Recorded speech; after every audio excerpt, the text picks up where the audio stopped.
नमस्कार दोस्तों, बहुत बहुत स्वागत है आपका अपने YouTube चैनल जिसका नाम है गुरु कोचिंग सेंटर। आज मैं फिर हाजिर हूँ एक और नई वीडियो लेकर। इस वीडियो में हम बात करेंगे क्वेश्चन नंबर 19 से लेके क्वेश्चन नंबर 25 तक, और अब की बार हमारा टॉपिक होगा वैद्युत क्षेत्र की तीव्रता ज्ञात करना।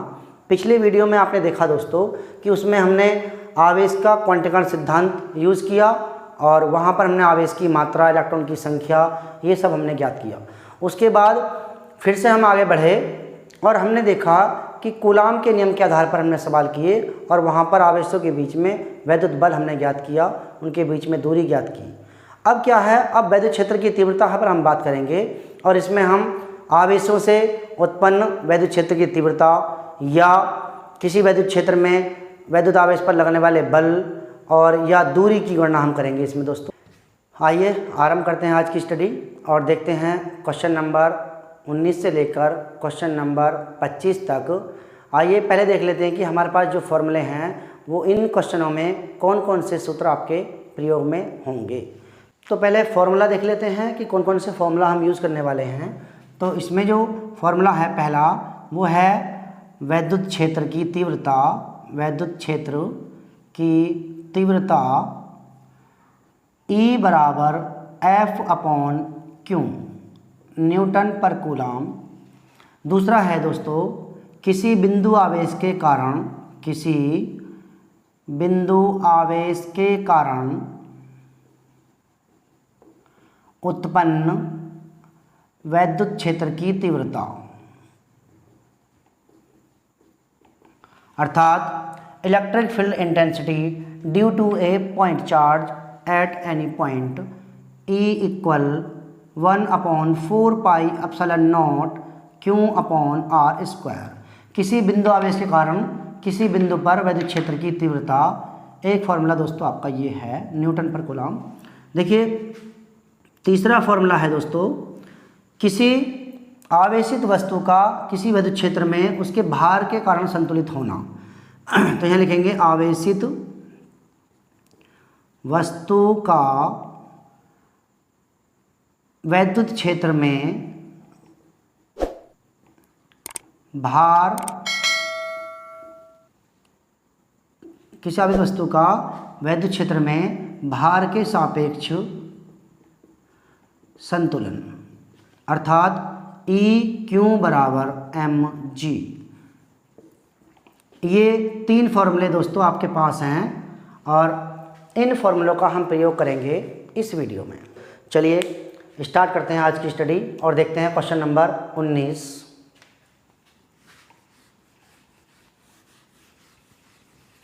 तो ये 19 नंबर सवाल क्या कहता है, देखिए दोस्तों, ये कहता है वैद्युत क्षेत्र के किसी बिंदु पर स्थित 5 × 10⁻⁴ कूलाम आवेश पर 2.25 न्यूटन का बल कार्य करता है।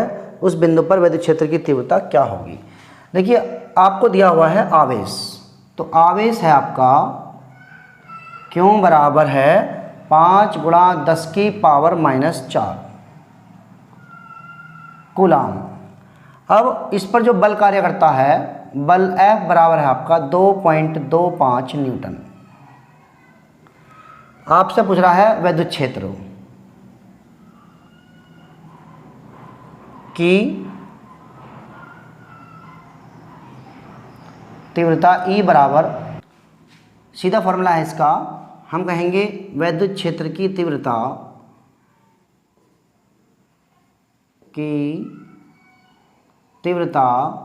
E बराबर F/Q0, मतलब Q।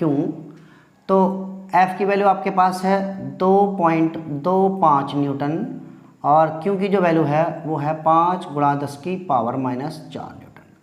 देखिए सॉल्व कर लेते हैं। इस पावर को मैं ऊपर लेके जाता हूँ तो ये हो जाएगा आपका 2.25 × 10⁻⁴ हो जाएंगी और ये नीचे रह जाएगा 5। देखिए इसमें से एक पावर मैं इसको दे देता हूँ तो ये हो जाएगा आपका 22.5 × 10⁻⁴ बचेंगी 3।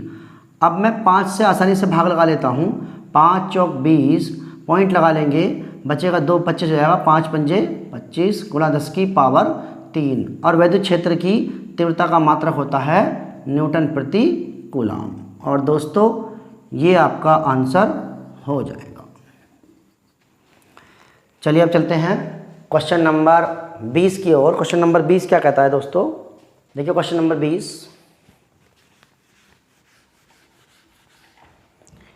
ये कहता है एक स्थान पर 1000 न्यूटन प्रति कूलाम। तो क्वेश्चन नंबर 20 है आपका, और न्यूटन पर कूलाम अर्थात वैद्युत क्षेत्र दिया हुआ है।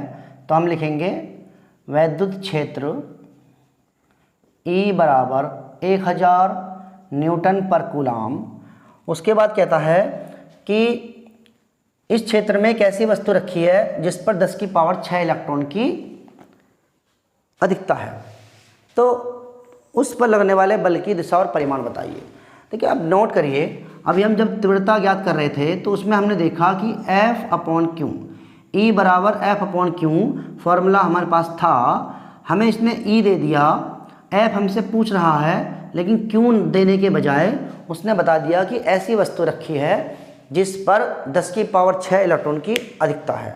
तो दोस्तों आपने पिछले 1 नंबर 2 नंबर 3 नंबर सवाल में पढ़ा था, आप सबसे पहले वाली वीडियो देख लेंगे इस चैप्टर की।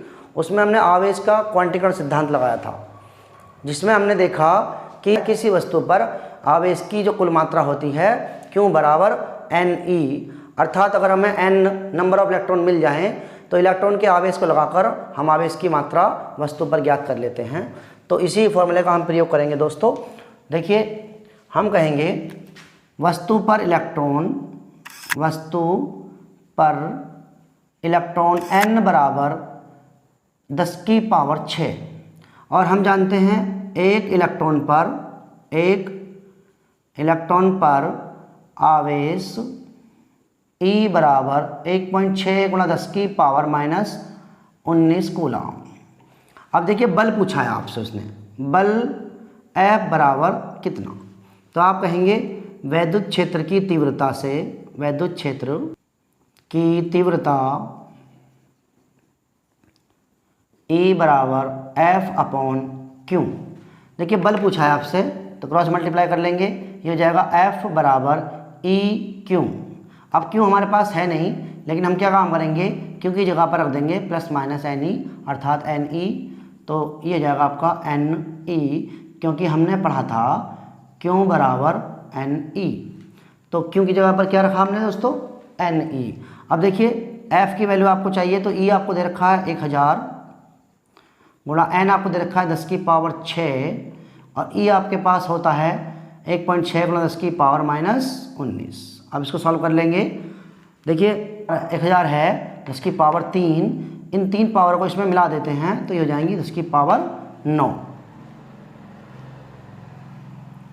अब देखिए 1.6 की गुणा करेंगे हम 1 में, तो 1.6 एकम 1.6 गुणा 10 की पावर प्लस की 9 ये हो गई, और माइनस की 19 है, तो 10 की पावर बचेंगी -10, क्योंकि 6 3 9 और 19 में से 9 जाएंगे तो 10। और दोस्तों यही आपका आंसर हो जाएगा। ये था आपका क्वेश्चन नंबर 20। अब चलते हैं क्वेश्चन नंबर 21 की ओर। क्वेश्चन नंबर 21 को देख लेते हैं। क्वेश्चन नंबर 21 क्या कहता है, देखिए कहता है हीलियम के नाभिक के कारण उससे 1 एंगस्ट्रॉम की दूरी पर वैद्युत क्षेत्र की तीव्रता बताइए। क्वेश्चन नंबर 21 है और हीलियम का नाभिक आपको दिया हुआ है और उससे 1 एंगस्ट्रॉम की दूरी पर आपसे पूछता है वैद्युत क्षेत्र की तीव्रता। तो दूरी आपको दे दी 1 एंगस्ट्रॉम, और हीलियम दिया हुआ है, नाभिक दिया हुआ है, लेकिन आपको इसमें आवेश वगैरह कुछ भी दिया नहीं है। दोस्तों आप गौर से देखिए, हीलियम नाभिक पर आवेश, देखिए ये होता है इस पर एक अल्फा कण के बराबर, और अल्फा कण पर जो आवेश होता है आपने पीछे पढ़ा था वो 2 इलेक्ट्रॉन के बराबर होता है, अर्थात ये हो जाएगा Q बराबर 2 गुणा 1.6 गुणा 10 की पावर -19 कूलाम। ये आवेश हो गया। और दूरी आपको दी हुई है, दूरी R बराबर 1 एंगस्ट्रॉम। एंगस्ट्रॉम मानक मात्रक नहीं है, अतः इसको हम मानक मात्रक मीटर में बदल लेंगे। तो 1 एंगस्ट्रॉम में 10 की पावर -10 मीटर होती है। 1 एंगस्ट्रॉम गुणा 10 की पावर -10 मीटर। देखिए 1 एंगस्ट्रॉम बराबर 10 की पावर -10 मीटर, 1 माइक्रोन मीटर बराबर 10 की पावर -6 मीटर। एक नैनो पूछ ले, पावर माइनस में हो जाएंगी 9, तो 10 की पावर -9 मीटर। देखिए अब यहाँ पर आपको अंगस्टाम दे दिया, हमने इसको मीटर में कन्वर्ट कर लिया। आपसे पूछ रहा है कि वैद्युत क्षेत्र बताइए आप, तो वैद्युत क्षेत्र E बराबर कितना। देखिए यहाँ पर गौर करने वाली बात क्या है, पिछले 2 सवालों में वैद्युत क्षेत्र की तीव्रता E बराबर F/Q0 से हमने सवाल किया, लेकिन यहाँ पर F तो कहीं दिखाई नहीं दे रहा है आप दोस्तों। आवेश तो आपको दिया है लेकिन F की जगह पर दूरी है। तो यहाँ पर क्या काम करेंगे, अब फॉर्मूला फिर से आपका चेंज हो गया। अब कहता है ये आर्टिकल कि किसी बिंदु आवेश के कारण किसी दूरी पर वैद्युत क्षेत्र की तीव्रता ज्ञात कीजिए। अब फॉर्मूला जो है आपका लगेगा E बराबर, देखिए लिखेंगे वैद्युत क्षेत्र E बराबर 1/4 पाई एप्सिलॉन 0 Q/r²। देखिए दोस्तों ये फॉर्मूला है आपका, थ्योरी में पढ़ लेंगे आप। देखिए इसकी वैल्यू आपने देखी थी, कितनी होती थी कूलॉम्स लॉ में, 9 × 10 की पावर 9। क्यों का मान आपको दिया हुआ है 2 × 1.6 × 10 की पावर -19, और r² आपका है 1 × 10 की पावर -10, तो स्क्वायर की जगह 2 बार लिख लेंगे, 1 × 10 की पावर -10 × 1 × 10 की पावर -10। आप सॉल्व कर लेते हैं दोस्तों, ये हो जाएगा आपका। देखिए नीचे तो संख्या कोई बड़ी है नहीं, एक एक संख्या है, अर्थात नीचे कोई भाग लगाने की जरूरत नहीं है, बस पावर्स को मैनेज कर लेते हैं। 10 और 10 20, और ये 20 इसमें मिल जाएंगी 9 में, तो ऊपर जाके हो जाएंगे 29, और 29 में से ये माइनस की 9 जाएंगी तो बचेंगी 20। तो ये हो जाएगा आपका E बराबर 9 × 2 × 1.6, तो 16 में 32, यानी कि 9 × 3.2 10 की पावर, देखिए ये 20 और 9 29, 29 में से 19 गई तो कितनी बचेंगी, तो 10 की पावर 10 बच जाएंगी। अब इनकी गुणा कर लेंगे आपस में, 9 दूनी 18 का 8, और 9 3 27 और 1 28, 0.1 स्थान पर गुणा 10 की पावर 10 E बराबर। देखिए आपको आंसर जो देना है वो स्टैंडर्ड वैल्यू में देना है, अर्थात एक स्थान पर दशमलव चाहिए। तो इस दशमलव को मैं इधर लेके आऊँगा, तो 10 के गुणा और 10 की भाग में कर लेता हूँ दोस्तों, इससे भाग लगा दूंगा तो 0.88 × 10 की पावर, ये पावर इसको दे देंगे, ये हो जाएंगे 11। तो E बराबर आया आपका 2.88 × 10 की पावर 11 न्यूटन पर कूलम, और ये दोस्तों आपका आंसर हो जाएगा। आशा करता हूँ सवाल आपको समझ में आ गया होगा। अब चलते हैं क्वेश्चन नंबर 22 की ओर।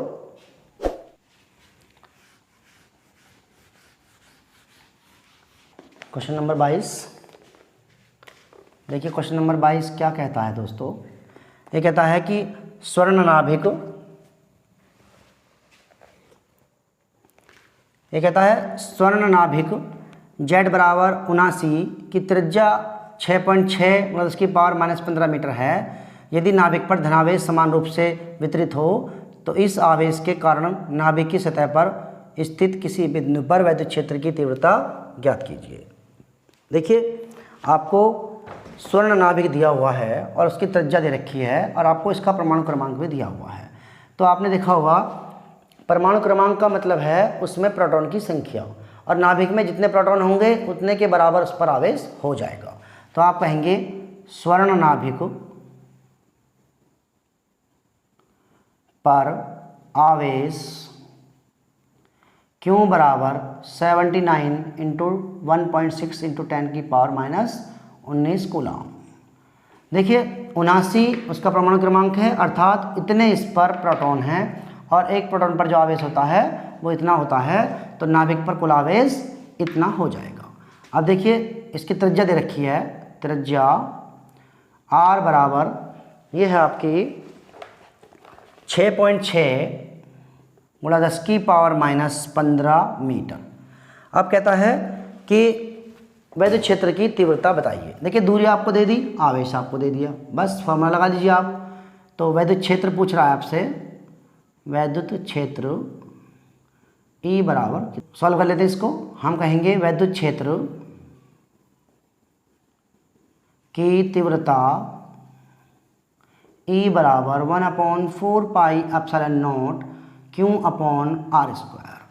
तो ये इसकी नियतांक है, इसकी वैल्यू रख लेंगे 9 गुणा 10 की पावर 9, और क्यों की वैल्यू आपकी 79 इंटू 1.6 इंटू 10 की पावर -19, और ये आर स्क्वायर है आपका 6.6 इंटू 10 की पावर -15 गुणा 6.6 इंटू 10 की पावर -15। आइए सॉल्व करते हैं इसको। देखिए ई बराबर, देखिए पहले इसको काट लेते हैं सिंपल तरीके से, ये पॉइंट हटा देंगे इसका, और 2 से काट लेते हैं इसको, 2 अट्ठे 16, और 2 से काट देते हैं 33 बार, 2 तिया 6, 2 तिया 6, और देखिए 3 से काट लेते हैं इसको, 3 तिया 9, और इसको काट देता हूँ दोस्तों मैं, 3 तिया 9, सॉरी 3 दूनी 6 और 3 दूनी 6, और ये वाला पॉइंट, इस पॉइंट से मैं यहाँ पर 1 0 बढ़ा देता हूँ दोस्तों। अब देखिए 3 से इसको काट देते हैं हम, 3 एकम 3, 3 एकम 3, 11 बार। अब देखिए क्या स्थिति आपकी बनी है, ये है ई बराबर, ऊपर बचेगा आपका 8 और गुणा में 79, यानी कि 8 गुणा 79 गुणा, नीचे बचेगा 2 2 मतलब 22, और ये बचेगा आपका 11। अब दोस्तों पावर को मैनेज कर लेते हैं। ये पावर देखिए 15 15 30, 30 और 1 31, 31 और 9 ये हो गई 40, 40 में जाएंगी 19, तो ये बचेंगी पावर 10 की पावर 21। अब देखिए गुणा कर लेते हैं इसकी, ई बराबर 8 9 72 का 2, 8 से 56 और 7 63 बटे, गुणा कर लेते हैं 11 दूनी 22 का 2, 11 दूनी 22 और 2 24 गुणा 10 की पावर 21। अब दोस्तों भाग लगा देता हूँ मैं, यहाँ पर समय बच जाएगा, कैलकुलेटर का प्रयोग कर लेता हूँ दोस्तों। ये हो जाएगा 632 भाग 242, और यह आपका 2.6, तो आंसर हो जाएगा आपका 2.6 गुणा 10 की पावर 21 न्यूटन पर कूलम, और दोस्तों ये आपका आंसर हो जाएगा। अब चलते हैं क्वेश्चन नंबर 23 की ओर। क्वेश्चन नंबर 23 बहुत आसान है दोस्तों। ये कहता है 5 गुणा 10 की पावर -8 कूलम बिंदु आवेश से कितनी दूरी पर विद्युत क्षेत्र की तीव्रता 450 वोल्ट पर मीटर होगी। देखिए बहुत आसान है, अब की बार दूरी पूछी है आपसे, आवेश और विद्युत क्षेत्र की तीव्रता आपको दे दी है। तो ये है आपका क्वेश्चन नंबर 23। 5 गुणा 10 की पावर 8 कूलम, तो आवेश दिया है आपको क्यों बराबर 5 गुणा 10 की पावर -8 कूलम, ये आवेश हो गया आपका दोस्तों। अब कहता है विद्युत क्षेत्र की तीव्रता, विद्युत क्षेत्र आपको दिया है E बराबर 450 वोल्ट पर मीटर। देखिए एक बात नोट करिए आप, अब की बार यहाँ आपको वोल्ट पर मीटर दे दिया, लेकिन हम पढ़ रहे थे पीछे आंसर इसका जो मात्रक हम पढ़ रहे थे वो था न्यूटन पर कूलम। ठीक है, अगले आने वाले चैप्टर में, जो अगला चैप्टर आएगा आपका वैद्युत विभव का दोस्तों, उसमें ये सिद्ध होगा कि इसका मात्रक वोल्ट पर मीटर कैसे होता है। आप पढ़ेंगे विभव प्रवणता, उसमें ये सिद्ध हो जाएगा। चलिए अब फिलहाल हम यहाँ पर इसको कर लेते हैं। तो आपसे पूछ रहा है दूरी कितनी, दूरी r बराबर कितनी, तो आप फॉर्मूला लगाएंगे फिर से यही वाला कि किसी बिंदु आवेश के कारण किसी दूरी पर विद्युत क्षेत्र की तीव्रता। तो हम कहेंगे विद्युत क्षेत्र की तीव्रता E बराबर 1/4 pi epsilon naught Q upon r square. देखिए r की वैल्यू हमें चाहिए, क्रॉस मल्टीप्लाई कर लेंगे तो ये आ जाएगा आर स्क्वायर बराबर, इसकी वैल्यू रख देता हूँ मैं 9 गुणा 10 की पावर 9, ये Q हो जाएगा, और दोस्तों E आ जाएगा आपका यहाँ नीचे। अब इसकी वैल्यू हम रख लेते हैं, तो ये हो जाएगा 9 गुणा 10 की पावर 9, Q की वैल्यू है आपके पास 5 गुणा 10 की पावर -8, और E की वैल्यू है 450 वोल्ट पर मीटर। तो दोस्तों देखिए यहाँ पर मैं इसको 5 से काट लेता हूँ, या 9 से काट लीजिए आप, 9 पंजे 45, और इस 5 से काट लीजिए इसको 10 बार। अब 10 जब ऊपर जाएगी पावर तो ये जाएगी माइनस की, और ये पावर इसमें ऐड हो जाएगी। तो दोस्तों गौर से देखिए आप, ये पावर इसमें गई माइनस की 9 और प्लस की 9 यहाँ पहले से ही हैं, तो ये आपकी पावर जो है पूरी कट जाएंगी, और ये बचेगा आपका केवल 1। तो आर स्क्वायर बराबर 1 आया, अर्थात r बराबर 1 मीटर, ये आपका आंसर हो जाएगा। अब चलते हैं क्वेश्चन नंबर 24 की ओर। देखिए क्वेश्चन नंबर 24 क्या कहता है दोस्तों, क्वेश्चन नंबर 24 ये कहता है उस वैद्युत क्षेत्र का मान क्या होगा, अर्थात वैद्युत क्षेत्र E बराबर क्या जिसमें एक इलेक्ट्रॉन पर उसके भार के बराबर बल कार्य करता हो। देखिए बहुत ही अच्छा सवाल है दोस्तों। देखिए यहाँ पर दिया हुआ है इलेक्ट्रॉन और उसके भार की बात कर रहा है, तो हमें कोई आवेशित वस्तु वैद्युत क्षेत्र में कब संतुलित होगी, जब उस पर लगाया गया वैद्युत बल उसके भार के बराबर हो जाएगा। तो देखिए हमें यहाँ पर इलेक्ट्रॉन दिया गया है आवेशित वस्तु के रूप में, तो आप देखिए इस पर कितना आवेश है। तो इलेक्ट्रॉन पर आवेश E बराबर 1.6 × 10⁻⁻19 कूलाम। और इलेक्ट्रॉन का जब भार की बात करेंगे तो द्रव्यमान भी चाहिए। इलेक्ट्रॉन का द्रव्यमान m बराबर ये होता है दोस्तों 9.1 × 10⁻31 किलोग्राम। यहाँ पर मैं 9.0 ले लेता हूँ ताकि गुणा भाग करने में आसानी रहे, इससे ज़्यादा फर्क पड़ने वाला नहीं है दोस्तों। अब कहता है कि इस पर इतना बल लगे, तो भार के लिए हमें द्रव्यमान और g और चाहिए होता है। तो गुरुत्वीय त्वरण g बराबर 9.8 मीटर पर सेकेंड स्क्वायर। तो दोस्तों देखिए अब कहता है इलेक्ट्रॉन पर कितना वैद्युत क्षेत्र लगेगा यदि उस पर उसका जो भार है इस वैद्युत क्षेत्र में संतुलित हो जाए। हम कहेंगे इलेक्ट्रॉन पर लगने वाला वैद्युत बल बराबर इलेक्ट्रॉन का भार, ऐसा आपसे कह रहा है दोस्तों। तो वैद्युत बल देखिए आपने पढ़ा था E बराबर F/Q। F/Q ये क्या है, वैद्युत क्षेत्र की तीव्रता का सूत्र है। यहाँ पर ये देखिए बल है वैद्युत क्षेत्र में किसी आवेश पर बल, तो बल यहाँ से F बराबर हो जाएगा आपका EQ। तो यहाँ रख लेंगे हम EQ बराबर इलेक्ट्रॉन का भार हो जाएगा आपका mg। अब देखिए E आपसे पूछा है यहाँ पर, तो ये जाएगा E बराबर mg/Q। अब देखिए m की वैल्यू, g की वैल्यू और q की वैल्यू हमारे पास है, इसको हम यहाँ रख लेते हैं। तो m कितना है 9.0 अर्थात 9 रख लेंगे, 10⁻31 और g है आपका 9.8 Q है आपका आवेश का 1.6 10⁻⁻19 कूलाम। अब दोस्तों सॉल्व कर लेंगे इसको और आपका आंसर आ जाएगा। देखिए इस पॉइंट से इस पॉइंट को मैं हटा देता हूँ यहाँ से।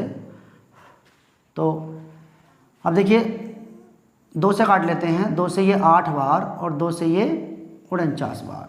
अब बचेगा आपका यहाँ नीचे तो 8 बचा है, ऊपर आपका 9 और 49 है, तो पहले मैं मल्टीप्लाई कर लेता हूँ। तो 9 नाम 81 का 1 हासिल लगे आपके 8 और 9 चौक 36 और 8 44 गुणा 10⁻⁻31 ये हैं ऊपर और ये जाएंगे ऊपर 19, तो ये प्लस की हो जाएंगी और ये बच जाएंगे आपके दोस्तों 31 - 19 मतलब 12 पावर माइनस की। नीचे बचेगा आपका 8। अब देखिए 8 से भाग लगा देता हूँ मैं, 8 पंजे 40, पॉइंट नहीं लगेगा अभी, ये जाएगा भाग लगा देता हूँ, 8 पंजे 40 कितना बचा 41, फिर से 8 पंजे 40, 1 बचेगा, पॉइंट लगा लिया 10 हो जाएगा, 8 एकम 8, फिर 2 बचेगा, 8 दूनी 16, 4 बचेगा, 8 पंजे 40 और 10⁻⁻12।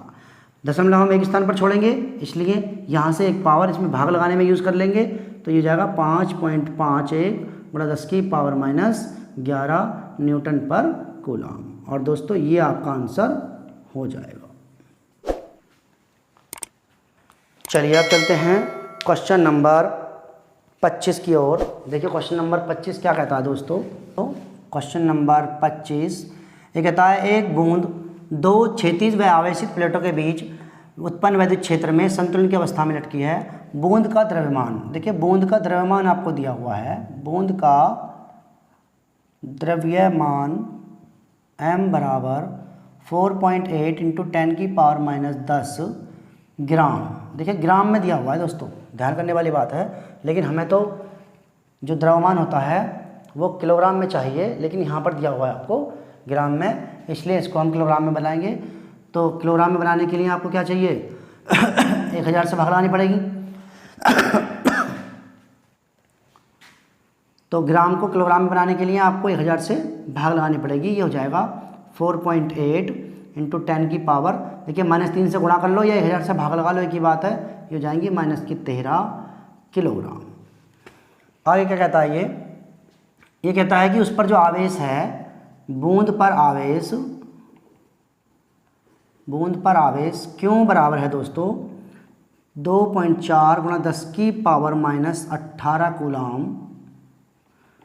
और इसने कहा है कि प्लेटों के बीच वैद्युत क्षेत्र बताइए। वैद्युत क्षेत्र E बराबर कितना होगा, जबकि G बराबर है 9.8 मीटर पर सेकंड स्क्वायर। तो दोस्तों वही फॉर्मूला लगाएंगे फिर से हम। देखिए बूंद है और वैद्युत क्षेत्र में संतुलित है, तो हम कहेंगे संतुलन की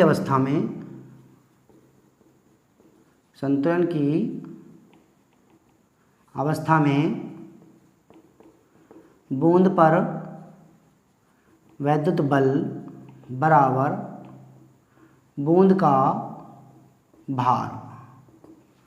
तो बूंद पर जो वैद्युत बल लगेगा आपका E क्यों हो जाएगा और भार उसका mg। तो हमें E चाहिए, ये हो जाएगा फिर से आपका mg बटा क्यों।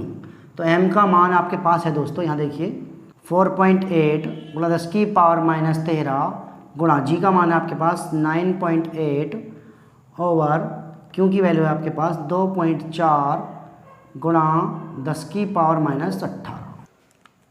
चलिए सॉल्व कर लेते हैं दोस्तों। देखिए E बराबर, देखिए पॉइंट से ही पॉइंट कट जाएगा और 24 दूनी 48, तो 2 बार आ गया।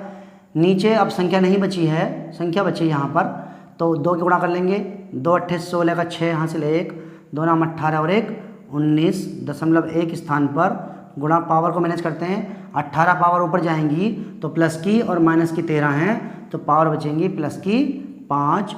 और यहाँ से आंसर देने के लिए मुझे एक स्थान इधर लाना पड़ेगा, इसलिए मैं 10 की गुणा और 10 की भाग लगा लेता हूँ। तो ये बन जाएगा 1.96। इस वाले 10 से इसमें भाग लगाऊंगा तो ये बन जाएगा 1.96।